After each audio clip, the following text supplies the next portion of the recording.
Hey YouTube, Chris Collins. I'm loading up my third video here for anyone interested in the total disc replacement option.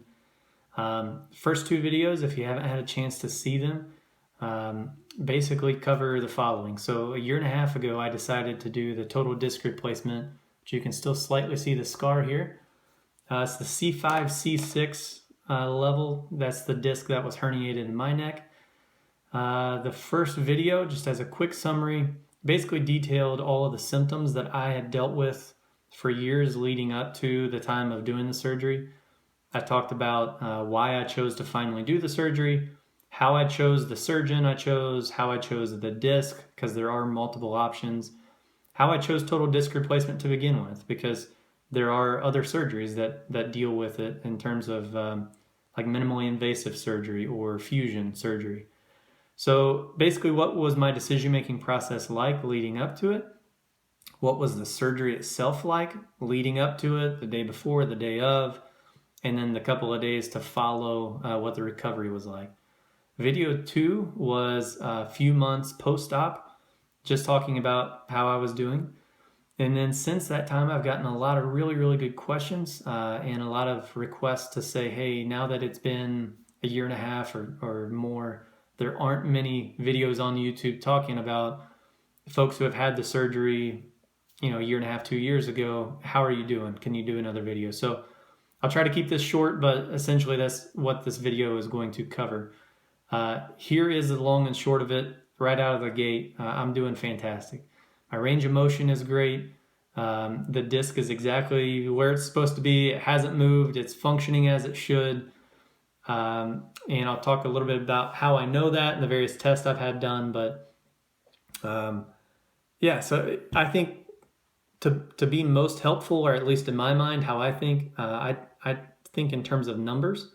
So I quantify things a lot and assign a number value to it. So I say, if on a scale of 1 to 10, how am I doing today? I would say I'm a 7 or an 8, and that's conservative. I could probably make a case for at least being a 9 as well, but even on the worst days where I'm sore after doing a lot of really, really heavy physical activity, I'm still a 7, which again on that scale, let me further define it. So a 1 would represent where I was pre-surgery.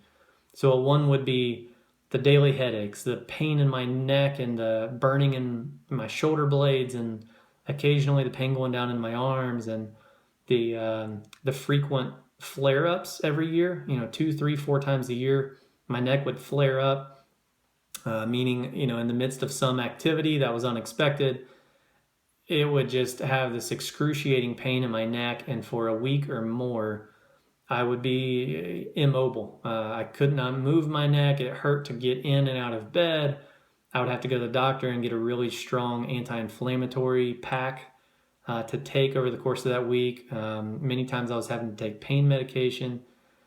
It was bad. So if that represented a 1 pre-surgery and a perfectly healthy neck that had absolutely no symptoms at all represented a 10, then what this surgery has done for me has got me to, like I said, a 7, 8, possibly even a 9.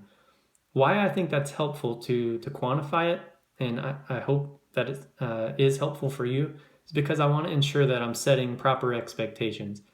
To think that you can injure your neck and herniate or bulge a disc to the point that it's pushing on nerves and causing all of these symptoms, and then you're going to surgically go in and manipulate what God has given you in there and repair it, and it's going to return you all the way back to a 10, or it's a perfectly healthy neck with absolutely no symptoms.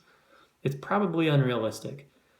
But I do want you to know that I'm not at like a 3 or a 4. Like it didn't just barely help. And now as I look back, I think, well, should I have done the surgery and really not gotten that much, benefit out of it? So no, I want to ensure that I'm communicating clearly that tomorrow I would go do the surgery again because it was that beneficial. Are there days that, again, if I jar it playing a lot of really heavy physical sports, if I'm really going at it in the weight room and I overdo it Am I sore a little bit? Yeah. And probably a little bit more sore than a normal person would be who hadn't had the injury and the resulting surgery that I had had. But in comparison, the fact that you're watching this video probably says that you have a similar injury or know someone who has a similar injury that I did and is looking at cervical disc replacement as an option. So I'm here to tell you, if you're in that boat and you're dealing with those symptoms, I can only speak from my own experience, but from my experience, I would do the surgery over again and it was worth it. So hopefully that sets proper expectations. The other main question that I've been getting is, have you been able to return to whatever activity that you want to do? Are you limited in any fashion? The answer is mainly no. 99% of what I could do pre-surgery, I can do post-surgery. And when I say pre-surgery, I mean back when I had no symptoms and I had a completely healthy neck. All of those things that I did back then, I can now do once again. Sports, working out as I want to, all of those things I can do. Again, if I overdo it, I just give it a couple of days and I back off of things and let things heal up. But I'm not having to take the real strong anti-inflammatories ever. I'm not having to take pain meds ever. I'm not having to do any of that any longer. Finally, let me wrap up with this.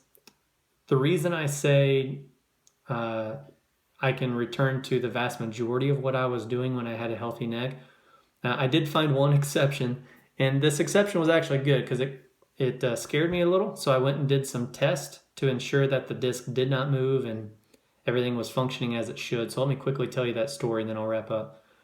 I love to work out for years. I worked out really, really heavy, and which is probably partly what caused the disc herniation in conjunction with football and working out for many years. Here I am. But one of the exercises that I would do was to build my traps and build my neck muscles was heavy dumbbell shrugs. So you do, a really heavy, 75 or 100 pound or 125 pound dumbbell on each arm, let it hang down to your side, and then you just shrug and hold and then come down and it works those muscles. The problem with that is these muscles are obviously right here in your neck where the injury took place, right? So that's taking all of the force and it's very easy to aggravate whatever that injury was. So I couldn't do those at all when I had the disc herniation. After I had the disc replaced and the surgery had gone well and I was able to return to full activity, I was able to do virtually everything I wanted to do. And I really wasn't getting sore. I was doing great. And dumbbell shrugs was the one thing that I was interested in if I was going to be able to return to. So sure enough, everything's going great, and I do really, really heavy dumbbell shrugs one day, and instantly I have a really bad pain in my neck again. And I thought that I had herniated a disc adjacent to the one that had just gotten fixed. So it scared me, and I went to the doctor, got an x-ray done, first and foremost to rule out that the disc itself that had been replaced, that the Mobi-C disc that had been put into my neck as the new disc was fine, that it was where it was supposed to be, hadn't moved, etc. The x-ray confirmed that was the case. The disc is doing great. I then did an MRI to rule out whether or not I had herniated a different disc. The MRI came back a little bit fuzzy, partly because of that new disc that's in my neck being partially metal. It kind of obscured the imaging that came back, so it was hard to tell. It didn't look like anything else was herniated, but it was a little hard to tell. So again, just to go above and beyond and rule everything out, I did a CT scan as well, and that showed clear as day that the disc was fine, that the other disc adjacent to or above and below the one that I had replaced, that those discs were fine. So basically I just aggravated it a little bit by doing something stupid, and I was able to find the one thing in the gym that I can't do even post-surgery, but that's the only thing I've been able to find. Apart from that, the surgery has returned me to what I was able to do before, which has been fantastic. So I hope this video is helpful. I appreciate the comments. This has been a pretty unique experience. I haven't put anything else on YouTube prior to these now 3 videos. And the response in terms of people saying, hey, this describe my exact condition, or hey, this gave me a lot of peace of mind knowing what the process was going to be like, what to expect in terms of the surgery. This was good information in terms of how you chose your disc and or which surgeon or surgery to go with, etc. So it's been encouraging. I'm glad to hear that this has been helpful. Leave more comments, and as time allows, I will gladly answer what I can and upload future videos down the road. God bless.